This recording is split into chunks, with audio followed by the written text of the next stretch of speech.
Assalamualaikum warahmatullahi wabarakatuh, Ibu. Waalaikumsalam warahmatullahi wabarakatuh. Apa kabarnya, Ibu? Ya, alhamdulillah sehat-sehat saja, Bu. Ibu beserta keluarga gimana kabarnya? Alhamdulillah sehat, Bu. Anak-anak di sekolah gimana, Bu? Aman-aman Mhm, saja mereka? alhamdulillah semuanya baik-baik saja, sehat. Ya, begitulah, Bu, tiap hari ada-ada saja tingkah kegiatan yang unik yang kita temukan dari anak-anak itu, Bu. Oh iya, Bu. Pasti ya kita tidak lepas dari semua itu ya, Bu. Ya, Oh ya, Bu. maaf. Kalau boleh tahu ada apa ya Ibu ngajak saya ketemuan? Ada yang bisa saya Oh, bantu, Ibu? ya, Bu, ini maaf mengganggu waktunya ini, Bu. Saya mau sedikit curhat, ngobrol dengan Ibu karena ada masalah yang sedang saya hadapi. Malum, Bu, sebagai perempuan kadang kalau ada masalah sedikit-sedikit kita mau curhat ke orang lain gitu, Bu. Eh, Jadi untuk itu saya menghubungi Ibu. Oh iya Bu, tidak apa-apa Iya, kok Bu. Ya saya malah senang kok Ibu memilih saya sebagai teman curhat. Ya terima kasih juga Ibu ya. iya. Lalu kira-kira ada yang bisa saya bantu ya Bu? Gini, Bu, tujuan saya mengajak Ibu, ngobrol, berkenaan dengan saya ingin membicarakan permasalahan yang saya hadapi, terkait, eee,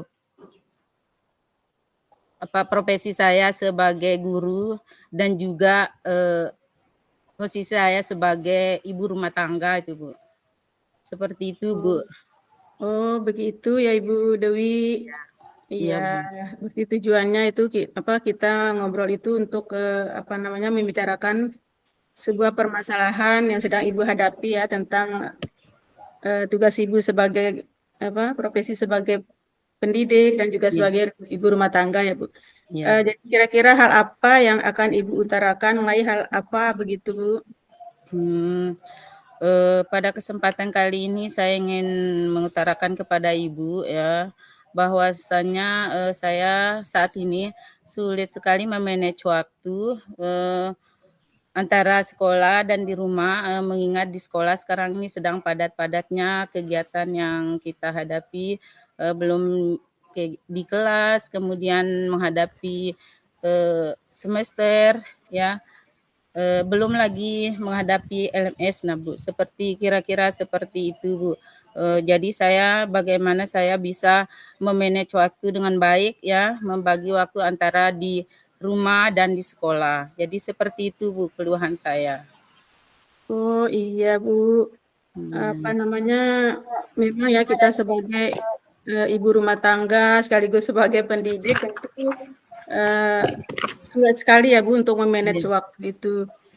Jadi baik Bu Dewi, tentang apa yang Ibu paparkan tadi, prioritas Ibu dari skala 1 sampai 10, kira-kira pencapaian apa yang Ibu inginkan atau posisi mana kira-kira saat ini Ibu berada Bu? Boleh dijelaskan? Ya, Bu, untuk saat ini ya mengingat, dengan banyak-banyaknya kegiatan yang saya hadapi di sekolah, kemudian dengan padat-padatnya kegiatan, seperti yang sudah saya sebutkan tadi, kita berada di sekolah, kemudian tentu yang kita utamakan, adalah kegiatan sekolah. Kemudian, belum lagi kita akan menghadapi semester, tentu di situ kita disibukkan dengan membuat soal. Nah, kemudian lagi ada pengantrian SKP gitu, Bu, ya. Jadi itu sedang padat-padatnya sekarang kegiatan yang kita hadapi. Kemudian, ada kegiatan literasi juga, Bu, untuk mempersiapkan kegiatan literasi untuk menambah poin, dari rapot pendidikan di sekolah kami. Jadi untuk saat ini saya memposisikan diri saya itu pada angka 6, Bu, ya.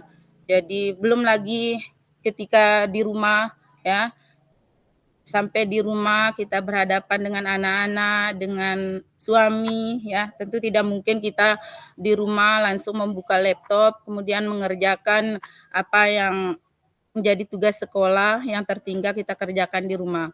Tentu ya hal itu, eee kita dahulukan dulu misalnya di rumah ya, kita persiapan anak-anak memasak dan lain sebagainya, kemudian belum ada minta makan ataupun anak-anak yang persiapan mengaji. Nah, Bu. Jadi ketika urusan rumah sudah selesai, nah barulah kita mengerjakan urusan sekolah yang tertinggal seperti mengerjakan LMS, administrasi sekolah. Nah, Bu, ya. Jadi ketika urusan rumah selesai barulah kegiatan sekolah yang tertinggal seperti mengerjakan LMS, administrasi sekolah itu kita kerjakan, Bu. Jadi seperti itu. Jadi sekarang ini saya memposisikan diri saya itu pada angka 6, Bu. Oh iya, betul sekali Bu Dwi ya. Seperti Ibu katakan bahwa itu untuk memanage waktu itu sangatlah susah, Bu. Ya, saya bisa bayangkan ya, karena saya juga bisa merasakan, karena saya adalah seorang wanita sama seperti Ibu, Ya, Bu. sama-sama kita seprofesi gitu ya, sebagai pendidik, Bu. juga sebagai ibu rumah tangga. Ya, yang pasti keluh kesahnya juga dialami oleh para istri-istri atau ibu-ibu yang lain Ya, gitu ya. Mungkin kalau ada kemungkinan atau peluang yang hendak Ibu ambil untuk menyikapi hambatan atau gangguannya, kira-kira apakah Ibu sudah menemukan solusinya barangkali, Bu? Iya, Bu, insya Allah saya sudah menemukan solusinya. Untuk saat ini mungkin saya mempunyai rencana bagaimana saya meningkatkan efektivitas saya untuk menjalankan aktivitas saya sehari-hari untuk bisa memanage waktu antara di rumah dan di sekolah. Ketika saya berada di posisi 6, mungkin saat ini saya berusaha untuk menaikkan level saya mungkin ke tingkat 8 ya, bahkan ke tingkat 10, Bu. Mungkin untuk kegiatan saya di sekolah ya, saya akan dahulukan mana yang harus didahulukan dan mana yang harus betul-betul disesuaikan sesuai dengan waktunya gitu, Bu. Kemudian setelah itu saya bisa berkolaborasi dengan teman-teman di sekolah ya untuk membagi pekerjaan agar sesuai tepat waktu, agar selesai tepat waktu dan juga pekerjaan menjadi ringan. Jadi begitu, Bu. Jadi dengan rekan-rekan sekolah ya kita menjalin komunikasi ya, membagi pekerjaan. Kalau ada pekerjaan 10 misalnya kita bagi dengan teman-teman kita supaya cepat selesai. Begitu juga dengan di rumah dengan keluarga ya, kita tetap menjalin komunikasi agar kita saling memahami. Ya, mungkin begitu, Bu. Oh iya, betul sekali, Bu. Ya, jadi dalam memanage waktu itu tentu kita harus punya solusi atau strategi ya, Bu. Ya, Ya, Bu. karena tidak semulus yang seperti yang kita bayangkan gitu, Bu. Ya. Ya, pasti di dalamnya banyak gangguan atau hambatan yang dapat menghalangi ya kita dalam memanage waktu itu. Nah, pasti Ibu sudah punya trik dan solusi untuk menghalau gangguan itu agar tidak menggagalkan rencana yang sudah Ibu susun. Ya, agar tercapai apa yang Ibu inginkan, dan tentunya Ibu juga sudah mempunyai ukuran keberhasilan atas rencana Ibu tersebut. Nah, yang saya tanya di sini, kira-kira bagaimana rencana Ibu dalam mengantisipasi gangguan tersebut? Boleh diceritakan, Ibu, Eh, Ya, Bu. rencananya Ibu? Jadi Ya, untuk ya. mengantisipasi gangguan tersebut, misalnya ada tambahan pekerjaan, ya, kemudian dengan banyak-banyaknya pekerjaan yang kita hadapi sekarang ini, ketika kita sedang pusing-pusingnya memikirkan bagaimana penyelesaian dari pekerjaan kita, ya, mungkin saya bisa mengendalikan emosi, Bu, mengendalikan emosi, kemudian istighfar ya, bagaimana cara kita bisa bersabar ya supaya pekerjaan kita bisa selesai, atau mungkin juga saya bisa menggunakan teknik stop, Bu, untuk mengendalikan emosi kita di dalam menyelesaikan pekerjaan. Ya, kemudian seperti yang saya bilang sebelumnya, kita juga akan menjalin komunikasi yang baik ya dengan teman-teman di sekolah, dengan rekan-rekan di sekolah ya. Kemudian juga yang penting sekali juga komunikasi dengan keluarga di rumah, karena keluarga kita kan tidak tahu pekerjaan apa yang kita hadapi di sekolah. Ya, jadi dengan komunikasi yang baik dari sekolah maupun keluarga ya akan saling memahami, sehingga dengan demikian ya saya bisa memanage waktu ya antara pekerjaan di sekolah ya sebagai pekerjaan utama dan juga di rumah ya, semuanya dapat berjalan dengan baik ya. Jadi sehingga dengan demikian ya, dengan komunikasi yang baik yang terjalin antara rekan-rekan di sekolah dan pihak dan keluarga di rumah ya, semuanya insya Allah pekerjaan akan menjadi ringan ya, dan dengan demikian ya pekerjaan saya bisa selesai dengan baik dan cepat. Mungkin itu Bu, Oh seperti itu iya, Bu. ya betul sekali Bu Dwi ya. Pastinya ada komunikasi dan komitmen antara sekolah dan rumah Bu.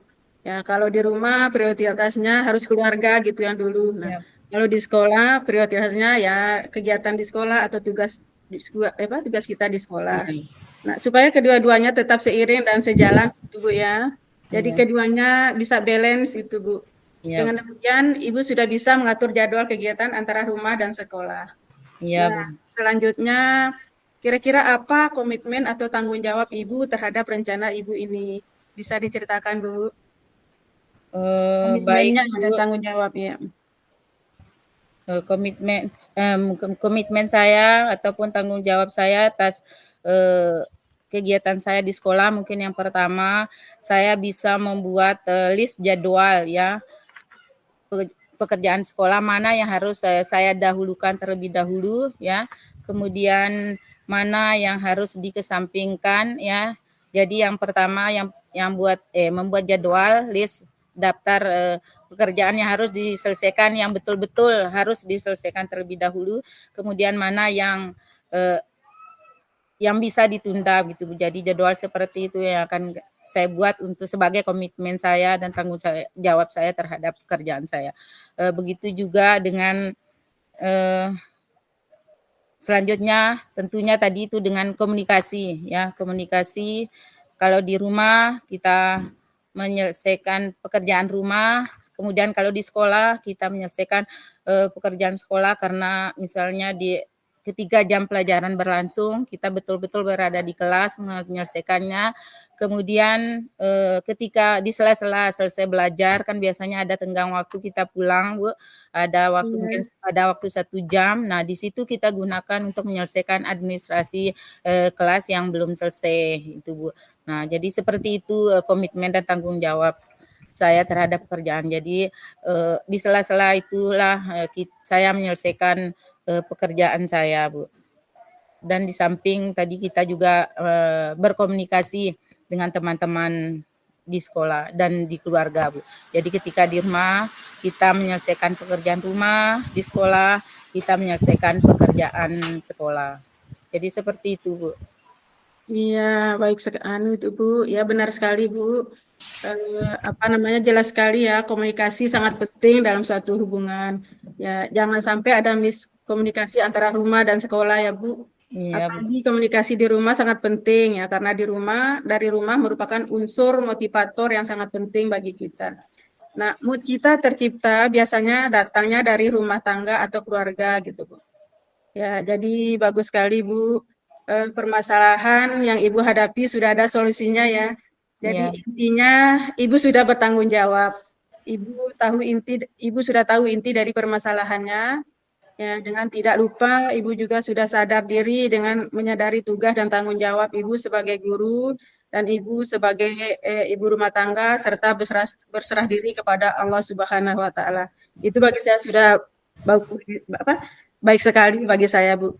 Ya, karena itu Ibu sudah menemukan solusi dari permasalahan ini, maka perbincangan kita sore ini kita akhiri sampai di sini dulu ya, Bu. Kapan-kapan kalau ada waktu luang kita ngobrol lagi, boleh kan? Iya Bu. Boleh, Bu. Ya. Ya, terima kasih Bu atas sarannya, atas solusinya, atas percakapan, atas waktunya, atas pencerahannya sehingga saya bisa menemukan solusi atas permasalahan saya, ya bagaimana saya mengatur, memanage waktu antara di sekolah dan di rumah. Ya, maaf Ibu karena sudah mengganggu. Terima kasih Bu atas waktu dan kesempatannya. Lain kali boleh ya Bu, kalau ada masalah saya curhat ke Ibu. Iya, sama-sama Bu Dwi. Tidak apa-apa kok. Jangan sungkan-sungkan ya menghubungi saya kalau kepingin curhat. Boleh, boleh ya Bu. Sangat boleh sekali. Iya Bu, terima kasih. Baiklah Ibu. Assalamualaikum warahmatullahi wabarakatuh. Waalaikumsalam warahmatullahi wabarakatuh. Warahmatullahi wabarakatuh, Ibu Dwi. Waalaikumsalam warahmatullahi wabarakatuh. Ibu Mariama, apa kabarnya Ibu? Ya, alhamdulillah sehat-sehat. Ibu Dwi gimana kabarnya? Alhamdulillah sehat juga Ibu. Gimana kabar Alhamdulillah. keluarganya Ibu? Ya, alhamdulillah Bu, semua sehat-sehat. Iya, Semua dalam keadaan baik-baik alhamdulillah. saja, Bu. Oh iya, tadi Ibu menghubungi saya ya Bu? Iya, ya Bu. Oh, Aduh. kira-kira Eh, maaf Bu, teleponnya nggak sempat saya jawab tadi. Kira-kira ada yang bisa saya bantu Bu? oh, begini Bu Dwi. Saya mau cerita sedikit, mau curhat sedikit tentang pembelajaran di kelas saya, Bu. Ya, yang mana anak-anak saya itu terkadang kurang konsentrasi dalam belajar di kelas. Mereka kurang aktif gitu, Bu. Mereka cenderung pasif dalam belajar, ya, sehingga capaian belajarnya tidak maksimal gitu, Bu. Oh, jadi seperti itu Bu. Jadi rencana Ibu Mariama pertemuan cooking kali ini itu tujuannya untuk apa ya Bu? Ya, saya kepengen membicarakan persiapan untuk perbaikan pembelajaran saya, Bu, di semester genap nanti. Kan sekarang sudah mau habis semester ganjil nih, Bu. Nah, saya Ya, akan mau merubah gitu, apa namanya, eh, mau ada hal-hal baru gitu, Bu, dari semester apa pada semester genap yang akan datang gitu, Bu. ya. Jadi gitu ya Bu. Eh, dari keberhasilan pertemuan kali ini itu Ibu Mariama tujuannya akhirnya kira-kira yang mau diinginkan itu yang seperti apa Bu? Gini Bu, saya kepinginnya menemukan sesuatu hal yang baru dalam pembelajaran di kelas. Sementara ini kayak begitu-gitu aja gitu. Ya Gitu. ya Bu. Jadi pengennya ada ide baru gitu Bu. Makanya saya mau curhat sama Ibu, barangkali kita bisa mencari solusinya, saya apa bisa mendapatkan solusinya gitu Bu. Nah, gitu. Hmm. Oh, jadi seperti Ibu. Jadi kira-kira kesempatan apa yang Ibu miliki sekarang misalnya untuk melakukan kegiatan yang kedepannya itu kegiatan yang bagaimana Bu? Gini Bu, mungkin di sini saya pengen anak-anak belajar dengan asik dan menyenangkan gitu. Saya pengen menggunakan model pembelajaran yang sekiranya bisa membuat anak-anak lebih efektif, tidak cenderung pasif. Dia mau ngomong ketika ditanyakan gitu, Bu. Dia mau mengeluarkan pendapatnya saat ditanya dan tidak cenderung diam saja gitu. Gitu, Bu. Iya. Oh, iya Bu. Oh, jadi seperti itu ya Bu. Ya. Eh, kalau Ibu melihat posisi Ibu yang sekarang ini kira-kira dari skala 1 sampai 10 itu kira-kira Ibu sekarang ini berada di posisi mana, Bu? Oh iya, kalau saat ini saya melihat diri saya tiba itu Bu berada pada posisi skala 7 Bu, angka 7. Ya, dari angka 1 sampai 10 berarti saya kira-kira berada pada skala 7 gitu, Bu. Oh, jadi Hmm. nah kemudian untuk kedepannya, ya nanti setelah kedepannya rencana Ibu itu berhasil, ya dari skala 7 itu kira-kira Ibu mau naik ke berapa, Bu? Ya, tentunya ke angka 8, 9 atau 10 gitu, Bu. Kan tidak mungkin kepinginnya menurun. Tentu kita kepinginnya naik gitu, Bu, dan pada akhirnya bisa naik ke level 10 gitu maunya, Bu. Iya Bu ya, tentu kita Ya, ingin meningkat Bu ya, bukan penurunan.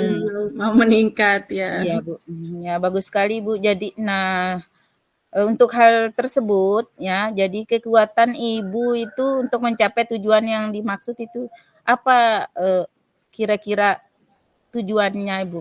Kekuatan yang Oh, Ibu punya kekuatan, untuk yang ya, untuk kekuatan yang saya miliki, saya saya nanti akan apa namanya memakai gitu Bu metode pembelajaran scaffolding training dan menggunakan media mind mapping. Ya, jadi mind mapping ini di sini kan anak-anak dia bisa beraktivitas gitu Bu, bukan hanya mengeluarkan pendapat melalui lisan saja. Mereka bisa melalui gambar gitu di mind Ya. mapping sehingga anak-anak bisa beraktivitas di dalam kelas. Mungkin itu Bu. Ya ya Bu. Eh, Kira-kira peluang kemungkinan apa yang bisa Ibu ambil nanti seperti apa gitu Bu, kemungkinan peluang yang bisa Ibu ambil untuk mencapai ke tahap tersebut. Oh ya, kira-kira peluangnya di sini yaitu yang dimunculkan oleh peserta didik gitu Bu. Jadi dengan mind mapping tadi yang saya gunakan sebagai media pembelajaran, eh, saya terapkan di kelas ya. Jadi di situ ada keterampilan anak-anak cenderung untuk tidak hanya menjawab pakai lisan seperti yang saya katakan tadi, eh, melainkan mereka itu bisa pakai gambar. Nah, di gambar ini di mana anak-anak dari gambar ini bisa mereka menjelaskan gitu, Bu. Jadi sehingga kemampuan untuk berpikir anak-anak cenderung meningkat. Itu berarti menurut saya peluang yang ada gitu, Bu. Seperti Ya itu. ya Bu. Kemudian di dalam melakukan kegiatan tadi itu Bu ya, di dalam eh, mencapai apa yang sudah Ibu rencanakan tadi, tentunya itu ada gangguan-gangguan dan hambatan-hambatannya. Nah, kira-kira bagaimana trik-trik Ibu itu untuk menghalau semua gangguan dan hambatan tersebut? Sebelumnya saya mengutarakan hambatannya dulu Bu ya. Jadi hambatannya di sini kan anak-anak kurang konsentrasi gitu Bu. Anak-anak cenderung hanya ingin mendengar saja. Ya, anak-anak kurang mengikuti dengan apa? Mengikuti pelajaran. Kadang-kadang ada yang terlihat suka mengantuk gitu Bu, apalagi di Iya Bu. pelajaran-pelajaran terakhir, jam-jam terakhir. Jadi Iya iya. kuncinya anak-anak itu kurang aktif atau kurang konsentrasi gitu. Jadi solusi dari hambatan ini kita sebagai guru ya hanya bisa mengarahkan saja Bu.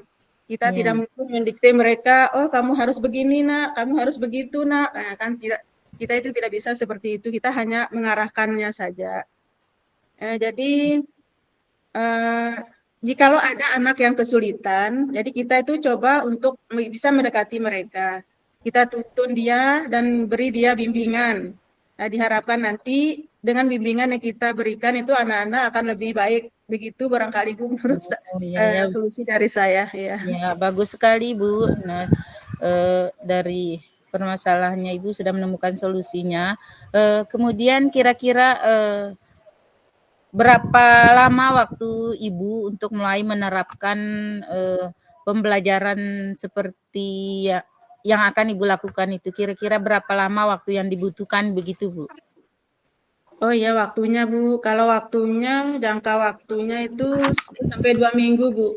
Saya rasa itu sudah cukup untuk mencapai rencana tadi. Ya saya sedikit Bu, rencana yang mau saya rencana yang akan saya buat untuk mencapai tujuan ini Bu, yaitu menerapkan metode pembelajaran Discovery Learning itu yang pertama dengan media mind mapping. Terus yang kedua memungkinkan saya bisa terapkan pembelajaran KSE yang sudah kita pelajari dalam pendidikan guru penggerak.